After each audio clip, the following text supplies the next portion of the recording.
Es lunes 25 de noviembre de 2013 y es un gusto que usted nos acompañe en la entrevista en línea. Transmitimos en vivo desde la sala de redacción de la Prensa Gráfica a través de Canal 37, en señal abierta de televisión, Canal 99 en cable de Tigo. Un abrazo a nuestros compatriotas que como siempre nos ven a través de la prensagráfica.com, totalmente en internet. La semana anterior el Programa de Naciones Unidas para el Desarrollo PNUD presentó el Informe de Desarrollo Humano 2013 El Salvador, esta vez denominado Imaginar un nuevo país, hacer lo posible.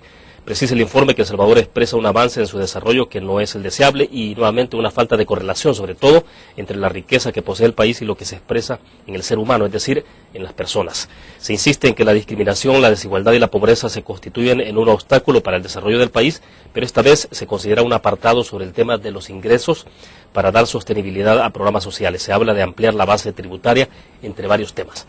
Para conversar de esto nos acompaña en nuestros estudios William Pleites, él es el coordinador del Informe de Desarrollo Humano del PNUD. Doctor, es un gusto, bienvenido. Buenos días, William, gracias por la invitación y un saludo a todos los compatriotas que nos escuchan en el exterior. Bueno, perfecto, doctor, para comenzar creo que es importante, imaginar un nuevo país, siempre creo que es destacado tratar de descifrar un poco lo que quieren decir ustedes con el título de este informe, porque cada año esto lleva un título distinto, ¿no? Exacto. Entonces ahora ustedes dicen, el título es Imaginar un nuevo país, hacer lo posible, ¿no? Exacto. A ver, ¿qué resume eso? Bueno, fundamentalmente es un llamado a la esperanza, es un llamado a realmente ver hacia atrás, pero fundamentalmente para agarrar impulso, ¿verdad? Ciertamente el informe contiene una lectura bastante crítica sobre qué es lo que ha pasado en El Salvador desde su constitución como república, en esta ocasión combinando dos enfoques o dos paradigmas, ¿verdad? El paradigma del desarrollo humano y el enfoque de capacidades. O sea, la idea básica es que la mayor riqueza de una nación está en su gente, en los talentos de las personas, y que cuando nosotros examinamos qué ha pasado con las principales políticas públicas desde 1821 hasta la fecha, lo que nos hemos dado cuenta es que como que hemos estado buscando la riqueza donde no está, que realmente hemos apostado a veces en tratar de encontrar la riqueza en los altos precios de algunos productos en los mercados internacionales, otras veces en estrategias como la industrialización o más recientemente en la promoción y diversificación de las exportaciones. Pero realmente se nos ha olvidado que en realidad los países donde el desarrollo humano es más alto es aquellos en donde oportunamente se ha invertido en la transformación de las capacidades innatas de las personas en capacidades internas y la posterior transformación de lo que se le llama las capacidades internas en capacidades combinadas. Y uno tiene ejemplos inmediatos, ¿no? En Centroamérica no hay que irnos tan lejos, el caso de Costa Rica. No hay que irnos tan lejos, efectivamente. Y el caso de Costa Rica, cuando uno lo observa, en efecto, es un país que comienza a distanciarse del resto de países centroamericanos a lo largo del siglo XIX, principalmente como consecuencia de que es el país que menos participa en conflictos armados con sus países vecinos. Era prácticamente pues el país más atrasado de la región en el siglo XIX, pero es el primero que comienza a invertir masivamente en su gente y lo continúa haciendo a lo largo del siglo XX. Y eso ha traído como consecuencia que ahora, a pesar de ser un país con una población menor, ¿verdad?, casi equivalente a la mitad de la de El Salvador, tenga un Producto Interno Bruto per cápita que casi que básicamente lo duplica. Pero no solo eso, sino que adicionalmente la calidad y la cantidad de empleos que anualmente se están generando en Costa Rica son sustancialmente mayores y mejores que en El Salvador. Entonces nosotros decimos, mire, en realidad, bueno, y de hecho el caso de El Salvador, uno lo que evidencia es en este tema de las capacidades, porque decimos, bueno, ¿qué es eso de las capacidades innatas? Bueno, son las capacidades con las que nace una persona. Esas capacidades con las que nace tienen un periodo de potenciación, que es la época donde entra la mujer a la edad fértil, después al embarazo, por supuesto todos los controles antes del nacimiento. Una vez esta persona ha nacido, por supuesto comienza el proceso de lo que nosotros le llamamos la transformación de capacidades innatas a capacidades internas, es decir, el desarrollo del talento de las personas. Puede ser que una persona tenga talentos para poder ser científico, otra para poder ser futbolista, otra para poder ser artista. Y de lo que se trata es que en algunos ámbitos clave reciba oportunamente la atención para el desarrollo de esos talentos, como es particularmente el caso del hogar y el hábitat, como le llamamos, y por otro lado la escuela, con una atención en los ámbitos de la salud y la recreación. Y esto porque la persona puede quedarse un momento determinado, es decir, con esas capacidades innatas y hasta ahí nomás. O sea, exactamente. O sea, hay que estimularla y eso pasa entonces. Puede haber dos tragedias, ¿verdad? Sí. Puede ser, la mayor es inclusive pues que una persona nazca con talentos y no los pueda desarrollar. Y por supuesto en El Salvador eso hemos estado haciendo durante mucho tiempo, una enorme cantidad de gente con talentos en diferentes ámbitos, ¿verdad? Pero que prácticamente por no haber, por un accidente de cuna, como dice el informe, ¿verdad? Por no haber tenido las oportunidades para poder desarrollar, desplegar esos talentos, pues prácticamente se quedaron ahí sin desarrollar. Ahora, puede ocurrir otra cosa, puede ser que las personas tengamos la oportunidad de desarrollar nuestros talentos, ¿verdad?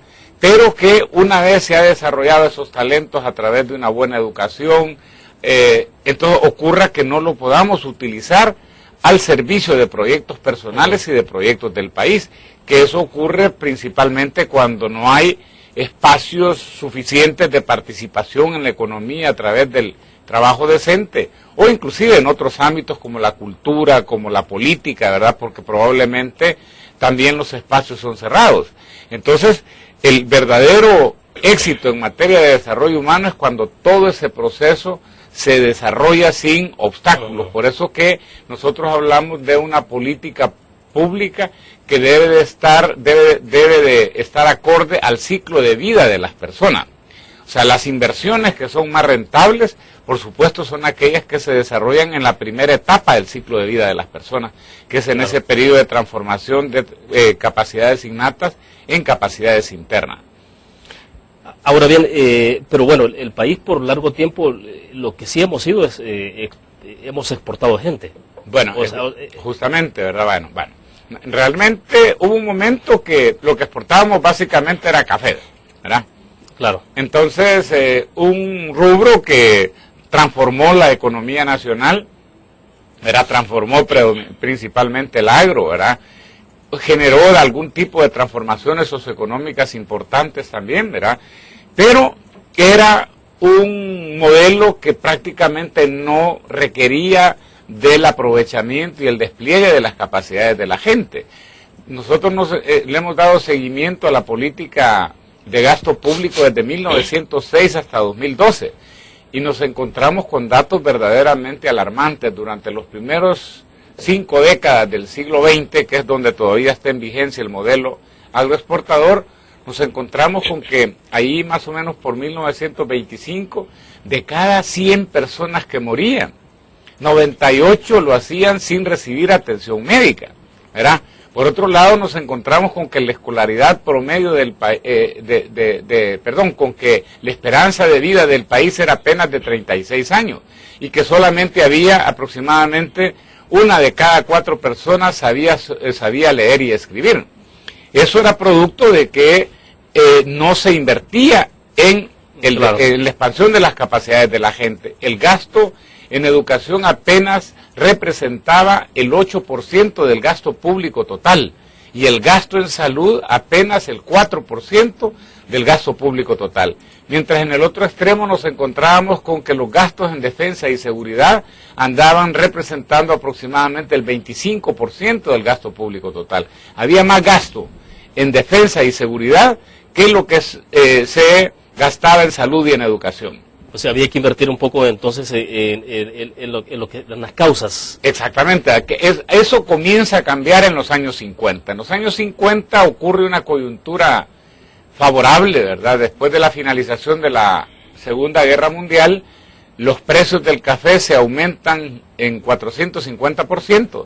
Entonces el gobierno de turno, o sea, cuando se produce el golpe de Estado después del golpe del 48, hay una reorientación de la política de gasto público. En primer lugar, el gobierno lo que hace es que sustituye el impuesto a la exportación de café, que era por quintal exportado, a un impuesto al valor, es decir, por siempre por quintal exportado, pero en función del precio. Entonces, esto hace que como los precios estaban subiendo, los ingresos fiscales casi que se triplicaron. Y eso fue lo que permitió echar a andar una diversidad de políticas en creación de infraestructura, incentivos, que fueron los que permitieron, en el marco de la integración económica centroamericana, que permitieron ese auge en la producción industrial que uno observa entre 1950 y 1978. Es un periodo donde también hay transformaciones socioeconómicas importantes, coincide lamentablemente con un periodo de una fuerte explosión demográfica en el país, tasas de crecimiento económico entre 3,5% y 4%. Ocurre también el conflicto con Honduras, que es el único periodo donde El Salvador ha tenido un saldo migratorio positivo, ¿verdad? Entonces, y eso trae como consecuencia que, si bien hay avances importantes en salud, en educación, la escolaridad promedio sube sustancialmente, los desafíos, sobre todo, pues, o sea, de alguna manera, en términos de desarrollo humano, permanecen, y principalmente en el ámbito laboral, donde prácticamente en 70 años no hemos sido capaces de modificar la matriz laboral del país, en el sentido de que más del 50% de la población económicamente activa ha permanecido subutilizada, la mayor parte subempleada y un porcentaje mucho menor en una situación de desempleo abierto. Ahora, debo hacer una pausa comercial, pero cuando regresemos, ¿esto a qué nos lleva? ¿A hacer un planteamiento que tiene que ver con, no sé, revisión del modelo de desarrollo que tenemos, o a qué nos puede transportar? Hablamos de esto después de la pausa. Regresamos.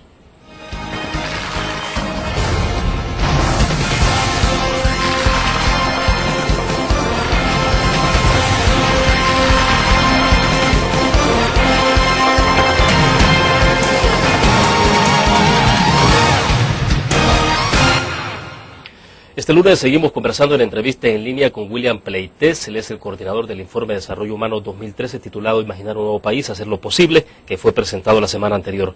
William, le decía entonces en el segmento pasado un poco qué implica en términos de desafíos. Hay que revisar el modelo de desarrollo que ha tenido este país o que está teniendo en este momento. Hay que hacer un esfuerzo de bisturí para saber, digamos, qué es lo que hay que modificar. ¿Ante qué estamos? Bueno, estamos ante una oportunidad, en efecto, de hacer un cambio de modelo, ¿verdad? Decíamos en la intervención anterior de lo que había pasado básicamente hasta alrededor de 1978, después vino el conflicto armado y después vino otro modelo que es el de promoción de exportaciones, ¿verdad?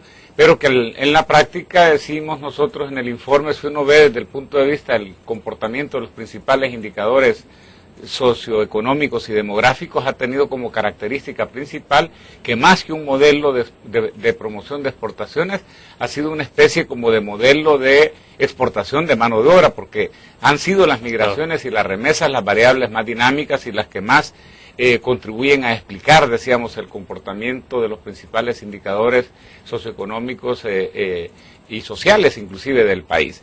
Entonces, nosotros decimos, bueno, en realidad ya estos temas, algunos de ellos los habíamos tocado en informes anteriores, ahora lo hemos hecho de una manera integral, y lo que estamos básicamente diciendo, bueno, si los salvadoreños aún con esos bajos niveles en educación y en salud que hemos tenido, ¿verdad? Hemos sido capaces, por ejemplo, no solamente de construir una economía adentro, sino que una economía afuera, que genera un Producto Interno Bruto, ya solo los salvadoreños que están en Estados Unidos, de más del doble de lo que se genera internamente. Eso pareciera decir pues que realmente si nosotros imaginamos ese nuevo país, ¿verdad? Y empezamos a darle los giros a las políticas de tal manera pues que nos orientemos a desarrollar y aprovechar el talento de las personas, entonces definitivamente es posible construir un país o una sociedad que le puede ofrecer niveles altos de bienestar a la inmensa mayoría de su población.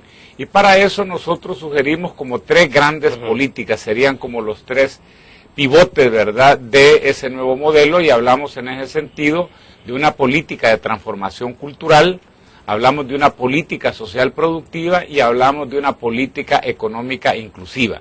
Esas serían como las tres políticas principales, y que al mismo tiempo estarían fundamentadas en una diversidad de principios, ¿verdad? Primero, el reconocer que lo económico, lo político y lo social están estrechamente relacionados, que no son campos que deben de verse separadamente. ¿Usted cree que hasta algún momento sí se han visto de manera separada? Y eso es lo que tenemos de alguna manera se ha ocurrido, ¿verdad? Por ejemplo, cuando, durante mucho tiempo prevaleció la idea que la política social era básicamente el resultado, llamémosle así, de los éxitos que se pudieran tener en la política económica. Era como una suerte como de rebalse, decían algunos, ¿verdad? En otros casos se veía la política social también como, llamémosle así, como la herramienta que utilizaba el Estado para hacerse cargo de los, llamémosle así, de los malos resultados que podría generar la política económica. Era como una suerte de hospital, ¿verdad? Con relación a efectos inesperados que podría generar, en este caso, la política económica. Uno ha visto como que en materia de políticas sociales han predominado, al final de cuentas, como una visión según la cual hay que darle atención principalmente a las personas menos favorecidas, ¿verdad? Como que hay que focalizar la política social en quienes más lo necesitan. Y nosotros decimos, no, miren, la política social, más que una política remedial, es una política que es fundamental, ¿verdad?, para el desarrollo de las capacidades de las personas. O sea, en Costa Rica, por ejemplo, que usted ya lo mencionaba, sí, o en otros países como, bueno, los nórdicos o muchos del sudeste asiático, bueno, la verdad que la clave está en la universalización, no en la focalización. O sea, la focalización es un simple complemento de las políticas sociales de carácter universal. De lo que se trata, por ejemplo, es para poder construir una sociedad de desarrollo humano alto, es que todo mundo, por ejemplo, pueda tener, como dice la Constitución, bueno, la Constitución aquí dice que debe tener acceso al 9º grado. Hoy se necesita por lo menos bachillerato bilingüe y con manejo de computación para que realmente una persona pueda aspirar a tener un trabajo decente, claro, ¿verdad?, una vez haya cursado pues ese nivel educativo. Por otro lado, se necesita también que se garantice un acceso universal a servicios de salud. El tema de la vivienda es un tema fundamental. O sea, nosotros nos hemos encontrado con que alrededor del 60% de las personas habitan en viviendas con carencias, ¿verdad? El otro tema que nos hemos encontrado es que hay una demanda enorme, ¿verdad?, de la población en términos de espacios de esparcimiento. O sea, la gente pobre, sobre todo, ¿verdad?, cuando se le pregunta por qué es pobre, destaca tres cosas, ¿verdad? Destaca la baja variedad de la dieta alimentaria que consume, el hecho de no contar con una vivienda digna, y por otro lado, el hecho de no contar con espacios para divertirse, ¿verdad? Entonces, por eso es de que este tema de la atención de lo que pasa en el hogar es fundamental.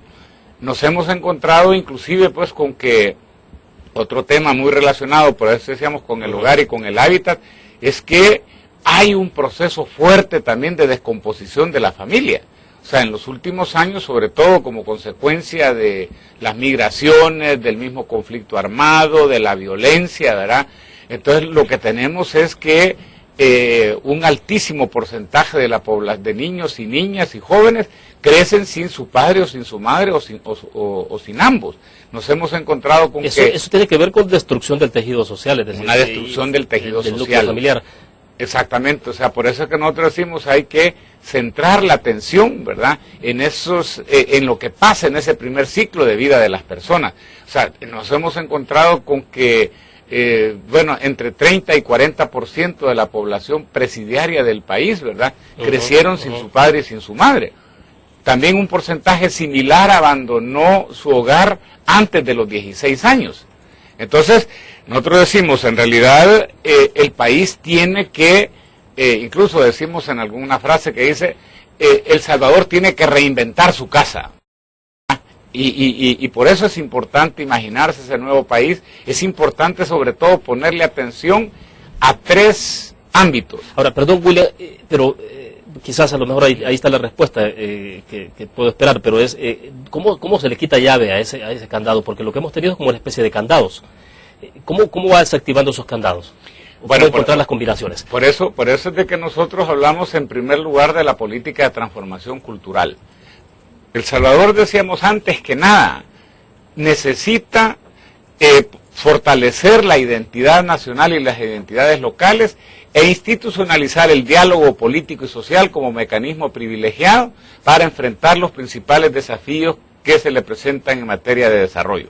O sea, no es posible en realidad que nosotros sigamos imaginándonos como un país dividido, como un país en donde prácticamente pues, o sea, las oportunidades se concentran en pocas personas. No es posible, por ejemplo, que sigamos siendo un país con ese nivel alto de polarización social y política. Alguno decía, el representante residente, es posible que sigamos siendo como un país de tuertos donde veamos solamente con un ojo, ¿verdad? Entonces es importante que tratemos de imaginarnos, ¿verdad?, como un país unido, porque realmente la base del desarrollo es sencilla, ¿verdad? Es estar unidos, trabajar duro, ahorrar por los demás, ahorrar, velar por los demás y prácticamente aprovechar las oportunidades. De eso se trata el desarrollo. Entonces, el primer desafío es ese desafío de administrar las diferencias. Las diferencias son una fuente de riqueza si son adecuadamente gestionadas, pero por supuesto también pueden generar divisiones enormes. Un capítulo del informe se llama Divide y perderás. Claro. Y eso es de alguna manera parte de lo que nos ha pasado. Bueno, porque uno, por ejemplo, y yo siempre, bueno, retomo habitualmente el tema de Costa Rica, porque creo que en este caso es importante compararnos, quizás para darnos un poco de estímulo. O sea, no para expresar como un poco de envidia quizás sobre lo que está haciendo Costa Rica, envidia o quizás de la positiva, ¿no? Y uno piensa, ¿por qué el caso de Costa Rica, por ejemplo, logran acuerdos muy importantes en el tema educativo, o los partidos políticos en campaña logran colocar el tema educativo un poco en agenda, pero no para politizarlo, para destruir el tema, sino para lograr acuerdos de consenso? En nuestro país a veces ni siquiera logramos ponernos de acuerdo y decir cuánto se va a invertir en términos constitucionales sobre el tema educativo, como lo tiene la asignación presupuestaria de Corte Suprema de Justicia. Exactamente, porque previo a eso lo que ha ocurrido es que se ha trabajado mucho en la construcción de un sentido de nación, en ese orgullo nacional, en esa identidad nacional, ¿verdad? Y eso de alguna manera es lo que sirve de base para que al momento de discutir sobre las posibilidades y el manejo de las políticas públicas, las diferencias no sean tan abismales como en el caso de los otros países centroamericanos. ¿Y el tema de identidad pasa por qué entonces? ¿Qué hay que enseñarle a la gente? Porque tengo la impresión, no sé, que de repente algo hemos perdido, que de repente nos hemos sentido sin identidad. O sea, ¿cómo comenzar a dar los primeros pasos? Bueno, en primer lugar, básicamente haciendo una suerte como de inventario de todos aquellos signos que de alguna manera nos unen, ¿verdad? Por eso nosotros creemos que programas como estos de un producto por pueblo, el hecho de inclusive hacer, llamémosle, la revalorización, llamémosle así, de todos aquellos signos, llamémosle nacionales, son fundamentales. Por ejemplo, en la anterior Concultura, ahora Secretaría de Cultura, hace aproximadamente 5 o 6 años se hizo una encuesta nacional, ¿verdad?, con el propósito de determinar cuáles eran aquellos signos con los cuales la mayor parte de la población se sentía identificado. Algo que llamó poderosamente la atención en ese momento es que un signo que prácticamente gozaba del consenso de toda la población es sentirse que la población salvadoreña era laboriosa. O sea, la laboriosidad de la población salvadoreña, eso es probablemente el signo positivo más importante, ¿verdad? Después aparecieron otros signos, como por ejemplo, decir algo, los altos niveles de religiosidad, símbolos como el del Salvador del mundo, bueno, el señor Romero, y así comenzaron a aparecer, pero ese tipo de ejercicios, lo importante es desarrollarlos, o sea, hay que estar permanentemente como indagando, y para eso es bien importante echar mano de los aportes de los artistas, ¿verdad?, y de las personas que se dedican a cuestiones culturales. Perfecto, vamos a hacer otra pequeña pausa. Cuando regresemos me interesa un poco que nos explique esta parte donde ustedes exploraron el tema de base tributaria, cómo emplear la base tributaria en el caso del sector informal. Vamos a una pausa.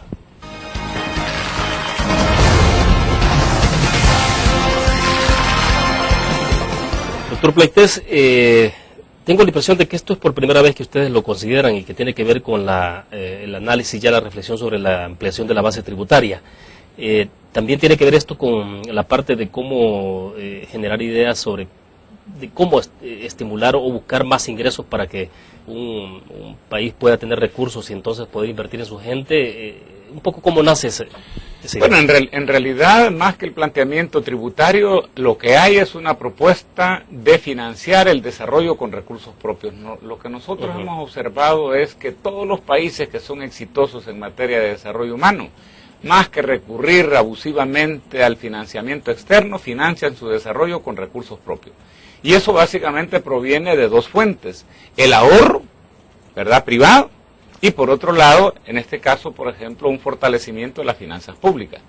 Entonces nosotros, al examinar la macroeconomía del país, lo que identificamos es que prácticamente hay un desequilibrio en todos los ámbitos. Este es un país, por ejemplo, en primer lugar, donde los niveles de ahorro e inversión son bajos, ¿verdad? Y en donde, pese a ser bajos los niveles de inversión, los niveles de ahorro son incluso inferiores.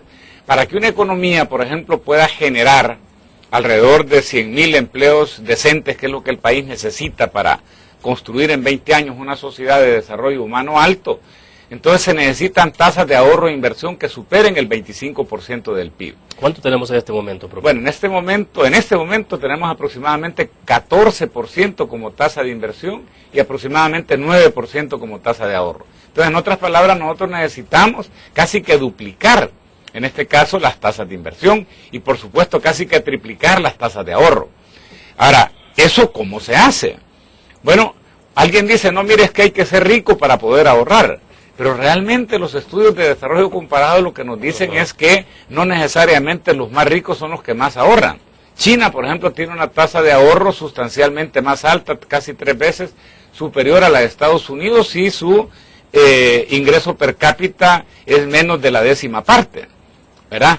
Entonces, claro, lo que uno ha observado es que generalmente los países que tienen las tasas de ahorro más altas generalmente también tienen políticas públicas de ahorro programado. La gente, desde que tiene su primer empleo, no solamente ahorra para retiro y para salud, ¿verdad?, sino que ahorra para que lo que las personas sensatas típicamente ahorran para vivienda, ahorran para el riesgo de perder el empleo. En algunos países inclusive se ahorra para lo que se le llama la economía del cuidado, es decir, para que al tener hijos puedan gozar de la posibilidad de financiar el envío de sus hijos a centros de desarrollo infantil, ¿verdad?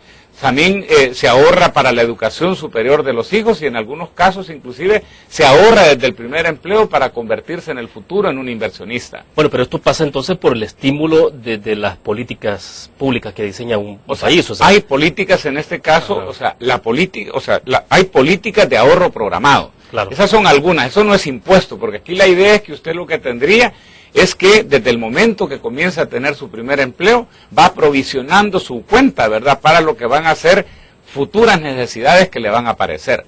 Tiene 18 años y comienza a ahorrar para vivienda, cuando tiene 28 y se ha casado, entonces claro, tiene 10 años de estar ahorrando precisamente para ese rubro. Claro. Por supuesto, eso es un elemento importante, pero también nosotros vemos otros desequilibrios en la economía del país que pueden ser aprovechados. Por ejemplo, este es un país extremadamente consumista. El consumo representa el 104% del Producto Interno Bruto. Ya vimos que en los años 40... O sea, no es el 100%, el 104%. 104%, el 4% arriba, o sea, somos de los pocos países en el mundo que consumimos más de lo que producimos. ¿Qué se hace precisamente cuando hay una macroeconomía con esas características? Bueno, básicamente se desestimula no el consumo, pero sí el consumismo. Entonces, hay países que en efecto ponen impuestos al ¿cómo se llama?, a lo que serían esos rubros simbólicos del consumismo, ¿verdad? la comida rápida, por decir algo, el crédito al consumo, algún tipo de abuso en el consumo de telecomunicaciones, etcétera, y todo lo que se recauda se destina a generar incentivos en los rubros que supuestamente van a liderar la generación de ese trabajo decente en los años por venir, ¿verdad? Por otro lado, este es un país donde importamos casi el doble de lo que exportamos. Entonces, ahí nuevamente hemos firmado tratados de libre comercio con los principales socios comerciales, pero esos tratados de libre comercio, más que contribuir a generar trabajos internamente, están contribuyendo a generar trabajos afuera. Porque si exportamos la mitad de lo que importamos, quiere decir entonces que contribuimos más a generar empleos afuera que los que prácticamente el estímulo que están generando esos tratados a las exportaciones contribuyen a generar empleos adentro. Entonces, aquí de nuevo, lo que los países hacen es que aplican tasas tanto a la producción nacional como a las importaciones, y lo que se recauda sirve de nuevo para generar incentivos a la producción nacional destinada a sustituir importaciones o ampliar y diversificar exportaciones. Ya no en el marco de los subsidios prohibidos por la OMC, pero hay algunos subsidios que sobre todo siguen siendo válidos, como por ejemplo invertir en la creación de infraestructura, invertir por ejemplo en capacitación, por ejemplo, de mano de obra. O sea, hay espacios para la política pública. Entonces nosotros, y después vienen ese otro tema que usted señalaba al principio, del tema del sector informal. El sector informal es un sector extremadamente heterogéneo. Yo diría que uno podría diferenciar en primer lugar un grupo importante de personas que están en el sector informal con una altísima capacidad económica, ¿verdad? Pero que prácticamente por el tipo de actividades que se desarrollan o donde las desarrollan, entonces realmente están al margen, llamémosle así, de lo que sería la contribución al financiamiento al desarrollo, en lo cual básicamente lo que se necesita es una mayor rigurosidad en términos de las políticas de, llamémosle así, de tributación. Sí, porque este segmento muy convenientemente está ahí, o sea... Así es, bueno, que uno algunos están hasta semi-institucionalizados, ¿verdad? Por ejemplo, cuando uno ve el tema del sector del transporte colectivo, ¿verdad? Claro, pero claro, la comercialización de granos básicos, por supuesto, mucho del comercio al por menor que se desarrolla en mercados y todo eso es que se plantea, ¿verdad? Pero hay otro segmento, ¿verdad? En donde, llamémosle así, son personas que operan en el sector informal y que realmente no se formalizan porque la burocracia para formalizarse es demasiado grande. Los costos de la formalización, llamémosle así, son mayores que los beneficios de formalizarse. Entonces ahí lo que hay que hacer es, ahí donde vienen esas políticas que se han aplicado en otros países, como el monotributo, ¿verdad? Donde prácticamente se aplica una determinada tasa, ¿verdad? Y eso básicamente es lo que permite que la gente no solamente, en este caso, mantenga una relación ya formal, ¿verdad?, con el Estado, sino que también inclusive que las personas que trabajan en esos ámbitos se vinculen a las redes de seguridad social. Hay un tercer grupo, llamémosle así, que son personas que realmente tienen emprendimientos, son personas emprendedoras, son personas que de alguna manera con un pequeño capital, ¿verdad?, comienzan a hacer milagros para iniciar negocios y donde básicamente ellos están, lo que necesitan para formalizarse son incentivos, son vincularse, por ejemplo, a las cadenas productivas. Nosotros hemos desarrollado con bastante éxito un programa que se llama de desarrollo de proveedores, ¿verdad?, que vincula precisamente a pequeños proveedores con grandes proveedores, y eso poco a poco la capacidad económica de estos emprendimientos se va incrementando, y esa es básicamente una ruta directa hacia la formalización. Hay otro sector amplio, quizá el más grande todavía, sin embargo, pues que básicamente es gente que está en el sector informal porque no tiene opción. Es esa gente que está, por decir algo, vendiendo dulces en la calle, limpiando vidrios. Ahí el camino para la formalización, de ninguna manera, ni un impuesto, ni un incentivo. Ahí básicamente lo que se necesita es generar trabajos, ¿verdad?, que permitan que esa gente sea absorbida productivamente. O sea, en otras palabras, un alto porcentaje de la gente que opera en el sector informal, su futuro es la empleabilidad. Perfecto. Debo hacer otra pausa comercial, la última creo. Cuando regresemos ahora sí, en la parte entonces de cómo hacer para que un país sea autosostenible en términos financieros para sus programas sociales. Porque vaya, tenemos en el caso del país el tema de salud. La reforma de salud fundamentalmente ha estado de alguna manera cimentada sobre préstamos. Entonces uno dice, bueno, ¿cómo hacer para que eso pueda, y cómo generar los ingresos? Hacemos una pequeña pausa comercial, regresamos.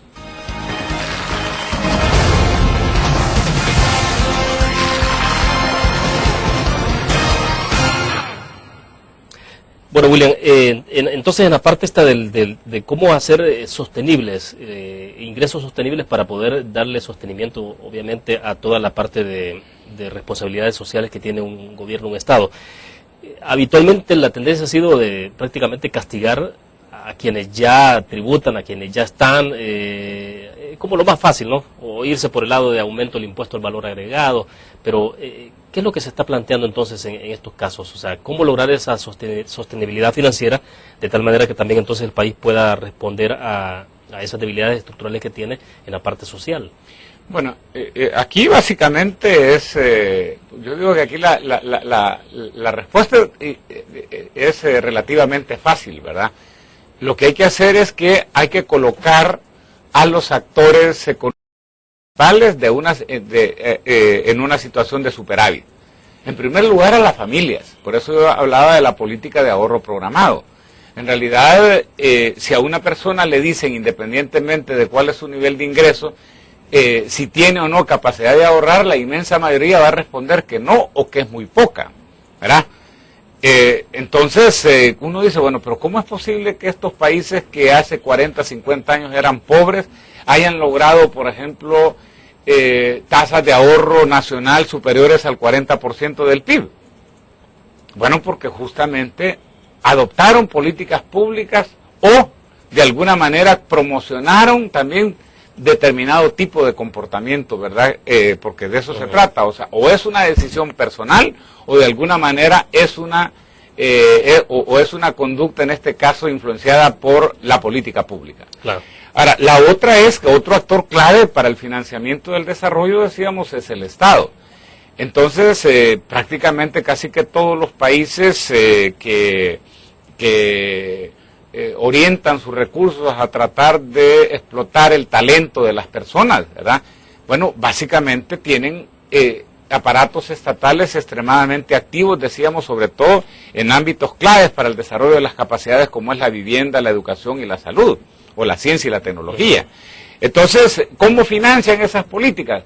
Bueno, en muchos casos, por ejemplo, la mayoría, bueno, debe haber una asignación, un porcentaje importante, llamémosle así, del presupuesto que debe de ser destinado a esos rubros.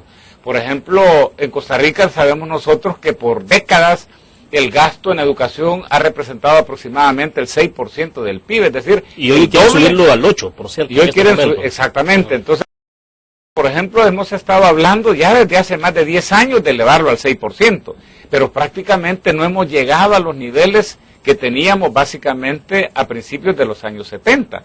Nosotros llegamos a determinar que el gasto en educación llegó a representar el 24% del gasto público total a principios de los años 70 y el gasto en salud el 12%. O sea que entre el paso del modelo agroexportador al modelo de sustitución de importaciones, los gastos en salud y en educación como porcentaje del gasto público total se multiplicaron por 3. Hoy básicamente se necesita que se dupliquen esos, lo cual significaría que el gasto en educación debería representar por lo menos el 30% del gasto público total. Y por otro lado, que el gasto en salud represente aproximadamente ¿verdad? Tal vez un 20%, ¿verdad? Del presupuesto total. O sea que absorban casi que el 50% del gasto público total. Entonces, adicionalmente uno puede pensar en otras herramientas específicas, por ejemplo, ¿Qué están haciendo algunos países, sobre todo tomando en cuenta la fuerte expansión que han tenido las telecomunicaciones en los últimos años y principalmente la telefonía celular? Bueno, hoy, por ejemplo, vemos nosotros que todos los candidatos presidenciales en El Salvador dicen que le van a apostar a la universalización del inglés y de la computación. Exacto. ¿De dónde van a sacar los recursos? Bueno, una manera de hacerlo es poniéndole, por ejemplo, en este caso, un impuesto específico a la telefonía celular, ¿verdad? Y que lo que se recaude sirva precisamente pues para la compra precisamente en este caso de las tecnologías en información y comunicaciones como son las computadoras que permitan que realmente todo mundo pueda tener acceso definitivamente pues a esa herramienta del conocimiento esto como sería la computación. Esto sería un impuesto específico por minuto de llamada. Es parecido precisamente al fobial, ¿verdad? O sea, porque mire, el tema con los impuestos es que si uno los ve aisladamente, ¿verdad? Bueno, impuesto viene de imposición, ¿verdad? Pero por supuesto la idea es cómo usted un impuesto lo transforma, llamémosle así, en una suerte de dispuesto, en el sentido de que la gente sienta que la tributación que está dando tiene una contrapartida que es beneficiosa para toda la sociedad. En el fobial usted sabe que le están aplicando un determinado porcentaje del precio, ¿verdad?, del galón de combustible consumido, pero que lo que se recauda se lo van a devolver, por ejemplo, en un mejoramiento del sistema vial, ¿verdad? Entonces, en este caso, la idea sería básicamente similar. Es importante también que asumamos en qué características tiene ahora la economía salvadoreña. Nosotros hablamos una de las recomendaciones es un pacto nacional por la educación, ¿verdad? Nosotros tenemos un año educativo que comienza ahora a finales de enero y termina a finales de octubre, principios de noviembre, típico de una economía cafetera, pero ya no tenemos una economía cafetera. O sea, el café proporcionó en un determinado momento casi que el 90% de todas las divisas recibidas por el país. Entonces acondicionaba el horario de ingreso a clases o de salida en función de la cosecha. Nosotros decimos, exactamente, nosotros decimos ahora que tenemos un tercio de la población residiendo afuera. Hay que homogeneizar el año educativo nuestro con el de los países del hemisferio norte, particularmente con los Estados Unidos.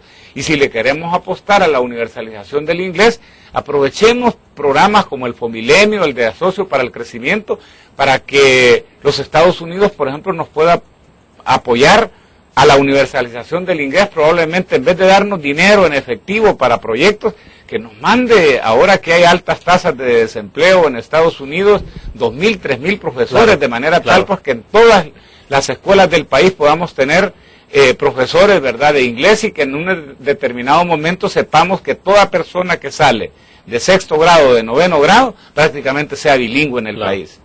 Entonces pueden ser, ojalá, incluso hijos de salvadoreños, ¿verdad?, ya estadounidenses, pero nacidos en ese país, que puedan ser precisamente los que sean seleccionados de manera privilegiada para poder venir, y de esa manera inclusive se genera hasta una suerte de fortalecimiento entre la población salvadoreña que reside internamente y la que reside fuera. William, y hoy que el informe coincidió con el desarrollo de la campaña electoral, los candidatos, es posible que, no sé cómo se incorporan estos instrumentos, algunas ideas en los planes de gobierno, o sea.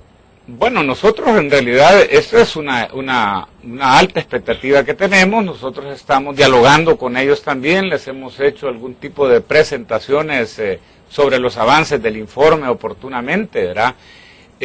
Nosotros, como que hay varios planteamientos que ellos hacen en sus plataformas de gobierno, donde no está como claramente determinado cuál podría ser la fuente de financiamiento, y el informe sí lo estaría señalando. En ese sentido, nosotros creemos que el informe puede ser un insumo importante, ¿verdad?, para lo que sería la orientación de las políticas en la nueva administración. Quizá un tema importante que no mencionaba William es también que nosotros no toda la responsabilidad definitivamente se la asignamos al Estado.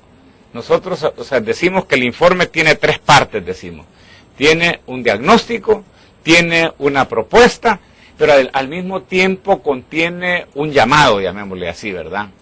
Entonces, un llamado en primer lugar a la clase política, decir, miren, realmente este país, ¿verdad? Si sigue básicamente en esta trayectoria y en donde prácticamente entre ustedes no se generan esos mínimos de diálogo, ¿verdad? Y no se le da la importancia debida al fortalecimiento de la identidad nacional y a la construcción de consensos, entonces nos puede realmente estallar una crisis como la de Argentina del 2001-2002 y prácticamente eso va a traer como consecuencia una crisis ya no solamente en el ámbito social y económico, sino que también en términos de fuerte pérdida de credibilidad en la clase política. Ahora, pero ha habido bastante pasividad en la reacción sobre esto, o sea, no sé, porque las advertencias han venido desde hace rato, ¿no?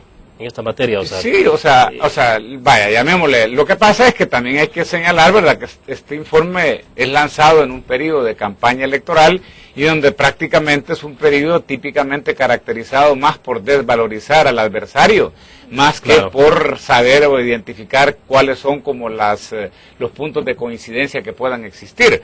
Pero también el informe contiene un llamado fuerte a la ciudadanía, porque ciertamente parte del problema es que en el país ha predominado una suerte de lógica, llamémosle, de que todas las soluciones vienen de arriba.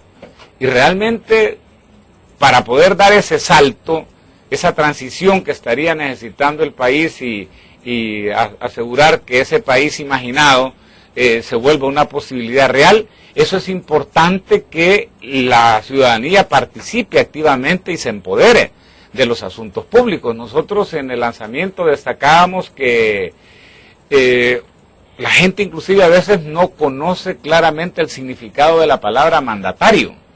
Mandatario, decíamos, es identificado por la gente como la persona que manda, ¿verdad? Como la persona que tiene como la máxima autoridad en el país. Pero no, decíamos, miren, en realidad el mandatario es el que le hace los mandados al mandante, que es el pueblo.